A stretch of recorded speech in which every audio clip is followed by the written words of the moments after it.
Welcome to the Encouragement Engineering Podcast, where we combat the negativity that inundates our daily lives with a positive perspective and positive action. Today's guest is Emily Marquis. Emily Marquis is a board-certified clinical health and wellness coach and an RYT 200 yoga instructor and mindfulness consultant. Emily works with individuals and groups in support of creating healthy habits for sustainable lifestyle change. Drawing from her professional training and personal health challenges, she has experienced in preventing, reducing, and managing chronic illness from stress, sleep, weight loss, and work-life balance. With her combined coaching and corporate HR background, Emily works with organizations in creating cultures of wellness and is NAHU certified. Emily also works with clinics and fellow practitioners to create a village for clients to best support their well-being. She's an instructor at Emory University and is in their graduate coaching certificate program. And Emily lives in Colorado with her family and loves a balance between a good TV show and the outdoor adventure. So please welcome to the show, Emily Marquis. Emily, thank you for taking the time today. I really appreciate it.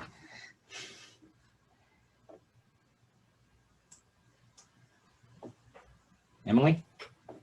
Oh. There we go. Sort of there. I think we're having some internet connection. There we go. There we go. Thanks for having me. I appreciate it. Not a problem. You got a plethora of things on your bio there and a lot of certifications and a lot of lifestyle, if you will, enhancements. So tell us about, how you got to where you are today, because it's an interesting path. Yeah, lots of letters there, lots of acronyms. Yeah, well, life takes lots of detours. I went to business school and I was always fascinated by people, and so worked in human resources for a long time, and was fortunate to work for some really big companies that had big budgets to support some positive cultures. So I got to see people as a whole and how their life outside of work also integrated with their performance. Which also unfortunately led to me having to terminate or have lots of employee relations conversations. And many of those conversations resulted in the person wasn't well due to some external factors. And so I got fascinated by wellness.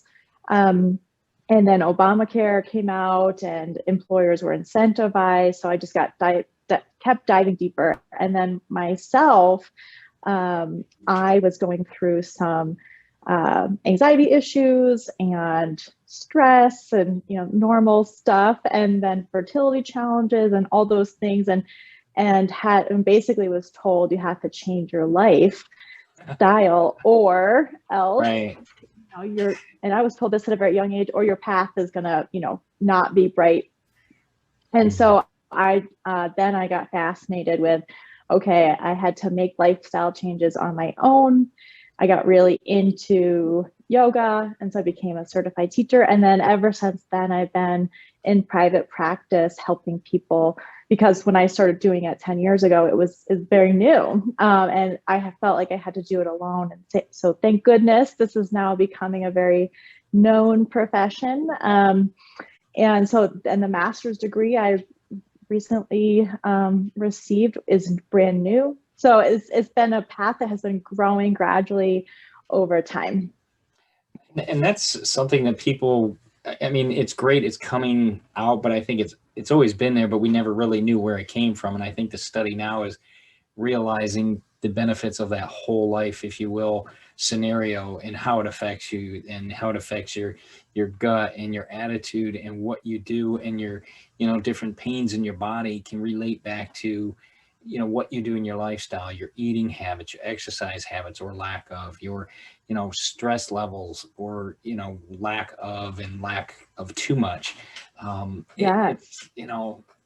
It's so crazy how that will affect us. And I think that's a great concept you've come across to be able to help people with that. What are some things that you do when you're meeting with clients and so forth? How do you, there's so much, how do you arrange that, if you will, for them to start? You can't just jump in the water and start swimming. So how do you do that with them? Well, usually, clients reach out for help when they're ready to make a change Okay. and aren't exactly sure how, but Yeah. no, this is it. I'm ready to make a change, whether that's they've been told by a doctor, hey, you got to make some changes, or at work, they're noticing they're suffering, or they're noticing that they're not able to function in their family. So it's really like, okay, this is bigger than just the way I'm feeling right now. The external impacts are here, and I'm ready to make a change. So it's really finding that motivation of people's why, Okay. and then connecting from there and what works for them. So it's all personal. You don't have to become a marathon runner or a yogi. You can make small changes that fit for you, but it's really finding that why, and then goal setting is where it all the magic happens. And mindset is very important in that. And that is a good reminder for people. Your mindset plays such a key part in everything, and that's why I talk about that positive perspective piece, because it is so important. It helps you through a lot of things that, as we go through life, things will happen to us all. And is it fair? Is it fun? Not always. And we need to be able to get through that. And our mindset and our attitude, that's where it starts. And like you said, they get to a point, maybe a threshold point of pain, say, I got to make this change. It's interesting that you work with corporate environments as well, because, and being part of that, and then you go on the outside, if you will. How is that, or what do you see when you go into a corporate environment? Is it more stress related to the environment, or could it just be lifestyle, or is it a combination of the two? Yeah, again, when a client that's an organization connects with me, hopefully they are open to the idea of integrating all this into their culture, Right. either because, again, their productivity, or they're losing money, people are burnt out, they can't attract clients. So again, they're having that external, like, giant something is on fire and they're ready to make a change, or they're a startup and they value, taking care of their employees. So it really has to come down to, they understand this is a need, and that's becoming more of the norm. And it's again proven in dollars. When people are feeling well, they're more productive. So it's a financial reason as well. How has it been for you with the COVID and the pandemic, with everybody remote? Has that affect? I mean, you could still do conferences like this and so forth with individuals. Has that had a big effect on what you do? Interestingly enough, I have had a private in-person office for many years. Even prior to COVID, I mostly worked on the phone. So even before Zoom or video, some of my clients I have never met in person. And I think it's just the ease of it. Yeah. People like to talk late at night after their kids go down, or in lunch over the car or something. So this has always been sort of the setup for me. And it actually increased. I was very, very busy because people were stuck at home, Right. and their healthy habits and outlets just kind of went out the window. And also companies were like, what the heck can we do to support our employees? So it was a huge increase for me over COVID. And for me, I had to really take care of myself too, because people were hurting. So Yeah. it was a shift for me as well. And that's an interesting point you mentioned there. People were hurting, and here you're the one hearing all this. How do you keep yourself from falling into that, that mudslide, if you will? Yes, well, I'm a huge empath, and helping people is part of how I'm wired. And so I actually fell into a really big trap during COVID, because I'm like, felt this huge calling to just support people. And then I started going downhill. And so I said, okay. And I always have this reminder. I have a group of coaches I work with that actually taking care of ourselves is number one, so that we can show up for everyone else, never mind modeling for our clients as well. So I had to cut back a little bit on hours because, you turn on the news and it's horrible, all these horrible things. And then my whole day is trying to be a cheerleader for other people. So I have to get back to what I preach for sure. I have to prioritize it. And even for me, it's a practice every day. And it's great you're able to, I mean, if living in Colorado, you have that option to get outside and be part of nature, which is such a big inspiration. Yes. I know in Florida, we can get outside and we actually see green trees. What a concept. Yeah. And that's a nice thing to be able to take that minute and step away from something, because being on the computer all day long, you get stressed out, your eyes get heavy, burned out, literally. And you need to take that break and go outside and see something with nature. I think it really helps reinvigorate your ideas, reinvigorate your focus, helps you just de-stress a little bit. And I'll even find myself walking around the backyard without shoes on, because it helps me get grounded. That magnetism with the earth, it does really affect a lot. People don't realize that little separation of a shoe does have a big effect on us. Oh yes. Well, I'm right there out there with you with my shoes off. I had a meeting at a public health building here locally, and I was like, oh my gosh, I need to take a break. And I went outside, I took my shoes off right in the front lawn, and I don't know if anyone saw, I didn't care, but yeah, I was like, I need to feel some grass under my feet, because I've been stuck inside with no windows all day. Some study just came out that we're actually, with or without Zoom, only really productive 4 to 5 hours a day. And most of our work hours are, 8, 10 hours a day, go home, read a little bit more. So taking those breaks, stepping away, getting outside, even if it's a walk around the block, is increasing your productivity and reducing your stress for sure. And that's always a plus too. Yeah, just to get outside and breathe some fresh air once in a while, see that daylight, because like you said, you get in a building where there's no windows and you just see gray or tan walls. It's okay, I need to get out of here for a little bit. Oh yeah. And people are, where melatonin seems like a norm these days to take to sleep. So and that's okay, and whatever works for you and all of that. But if you get outside now and just see that natural sunlight first, I think it's 10 minutes a day, and then right before you go to bed, you go outside and look at the stars. That's your melatonin right there. So it sounds silly, but it works. No, yeah, definitely. That I did that the other night. I was going outside and the dog was running around doing something, so I had to find out what was going on. But I looked up and I'm like, oh, there's the moon. Look at that, and the clouds shifting past. It was nice to remind, look up every once in a while and enjoy what's there. So that's great. Now, I know one of the things you say, that people come to you because they know they need a lifestyle change, and it's a hard point. I mean, how do you help them get through that? Because it is, something that's hard to do, and then you got to make it stick. So what are some things you can help people with to make that hard shift, if you will, if it's considered hard, a hard shift, lifestyle change, and make it stick for them?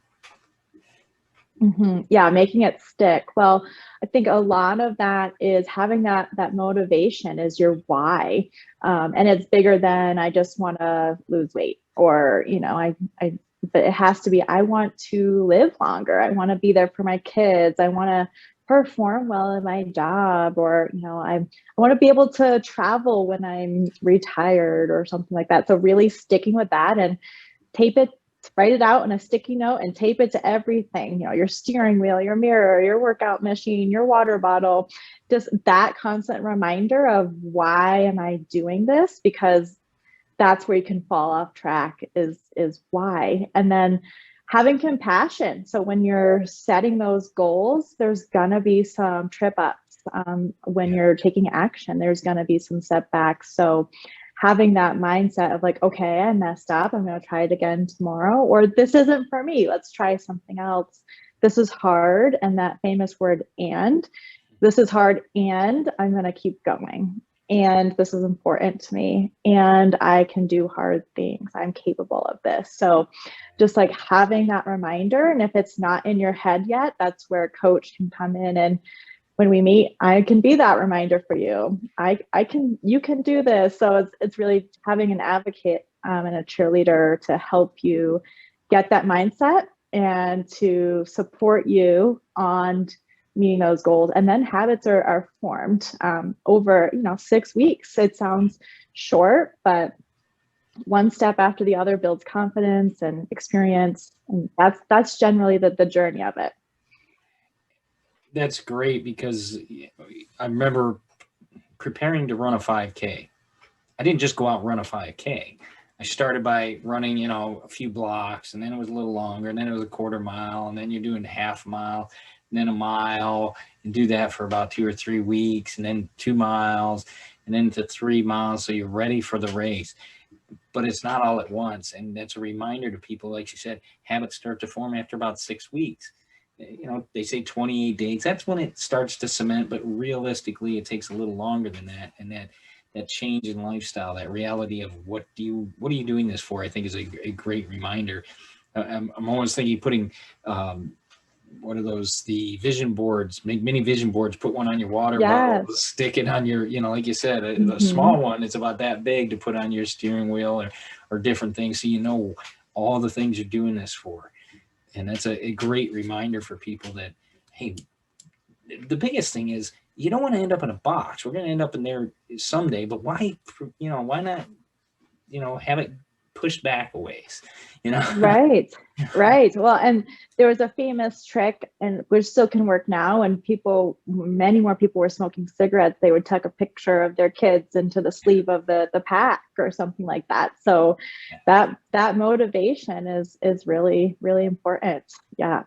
Definitely. And I always, I don't like attending funerals, but when we have to, but if I can put that off for a long time for my family to do mine, and, I'm going to do everything I can to make sure that doesn't come soon. So, yes. And feeling it in a sense of empowerment, that we don't have to just let things happen to us. We can take some control in that too. And that's a great reminder too, is life doesn't happen to us. We control where we go, and we can make this direction go the way we want it to, but it's going to take a little effort. It's going to take some growth, some knowledge that you can provide for people. And that reminder of, here we go. Let's continue this. Let's focus on why we want to do this. Is it going to be hard? Yes. But life is hard. Nobody ever promised us it was going to be easy. But it can be great. And every day we have that opportunity to wake up and make it anew, because some people don't get that option. And if we have that, let's run with that and take that advantage of it. Exactly. Yeah, there's a saying, now, which kind of hard would you like to do? The right kind of hard. Yeah. Definitely. Well, one of the other things you mentioned in one of your bios, or part of your bio, it talks about reducing stress. And the benefits of that, because with COVID and everything, and you watch the TV, you get stressed out, all kinds of things can stress you out. What are some things that help people to not be, if you will, so fearful or so stressed out all the time of everything that's going on? Well, and that can be a plethora of things depending on who you are. I think there can be a balance of news watching for sure. I know that COVID and the summer was with the pandemic of racism, there's some multi-pandemics happening globally at the same time. So without sticking your head in the sand, do you have to watch the news 6 times a day? So really managing your intake of information at screen time. Some people are finding, okay, what gives you a laugh? Are you watching a late night talk show or some silly kitty video on YouTube? If you're going to use some screens, seek out something. Or, do you like playing baseball with your kids or a board game? So finding that playfulness can really be a stress reducer. And again, taking a walk in nature around the block, or calling up a friend. So whatever ignites the opposite, but really just slowing down is really important overall for our culture, and I think we got a big dose of that.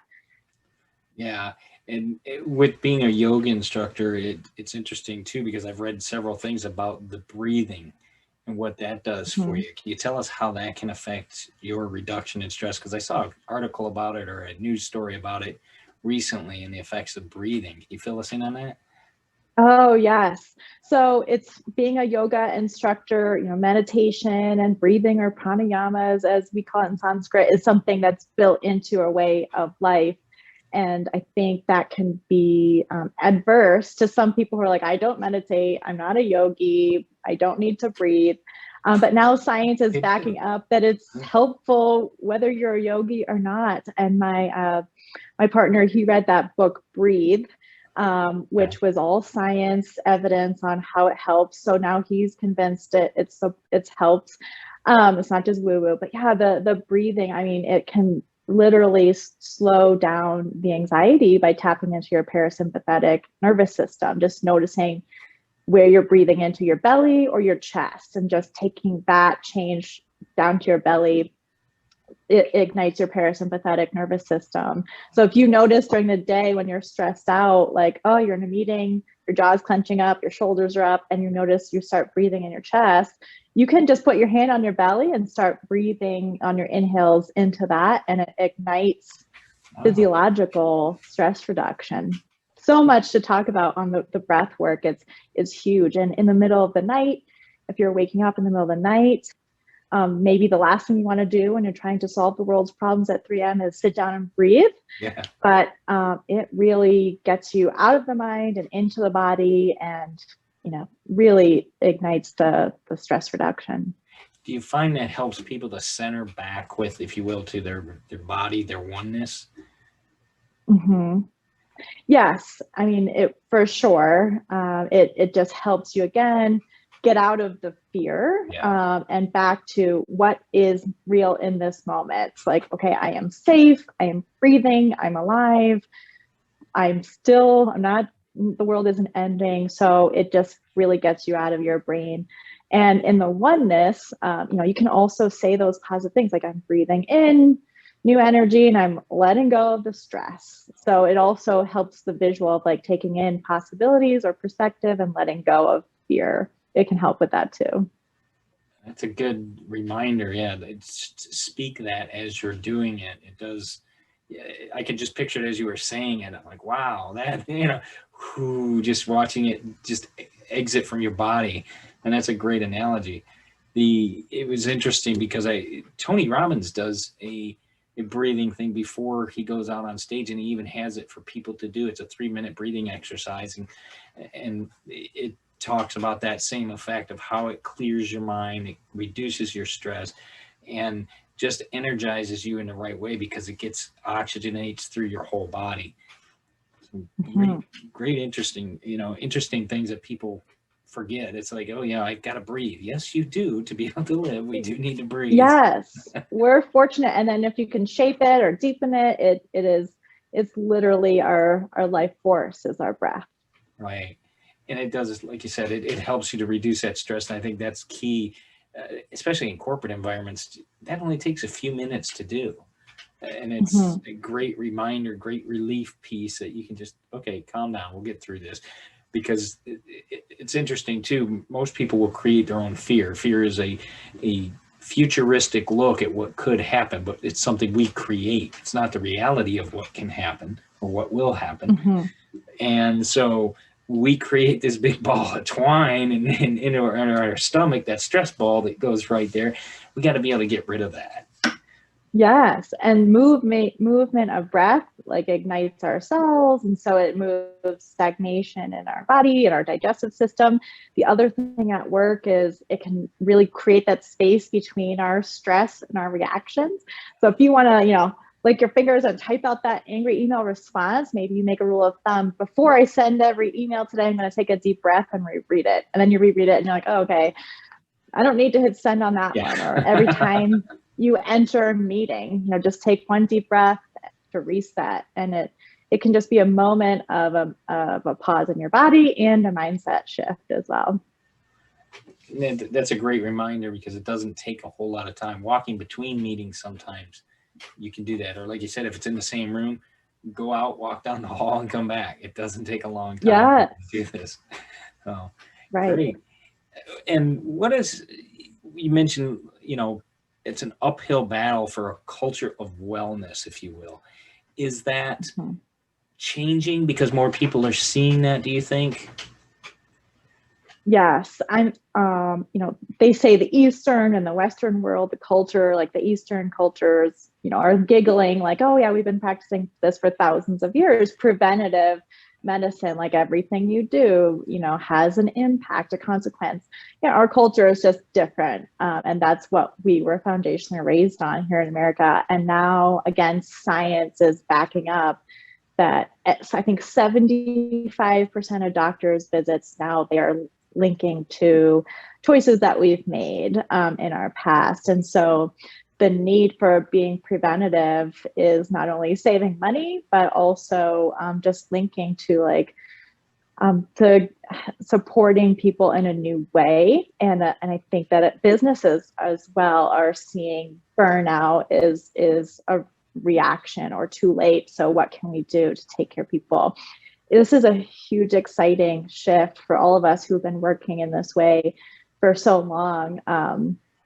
Because we didn't know if it would ever take on. So healthcare and insurance companies, I know Medicaid and Medicare are starting to offer more preventative modalities and coverage. So it is a huge shift, and we're not there yet, but we're taking steps in the right direction for sure.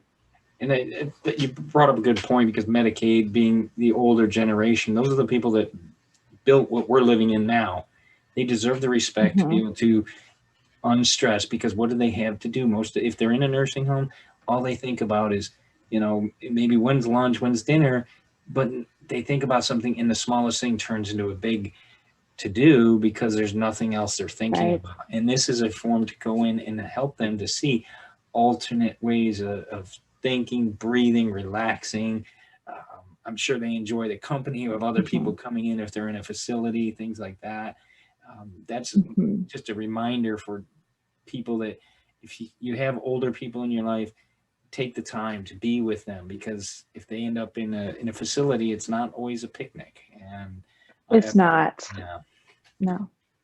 Yes. I appreciate the fact that you can, like you said, that the culture is changing a bit to include this in, if you will, normal insurance patterns, so that people can get that type of care. So, Emily, with other things, what else? What are some other things? Because I mean, your yoga, your, if you will, I love the phrase in your bio, the village of helping people have that. What do you do with that, with other practitioners and so forth? How does that work? Is it a combination of things, or just networking? What are you doing with that?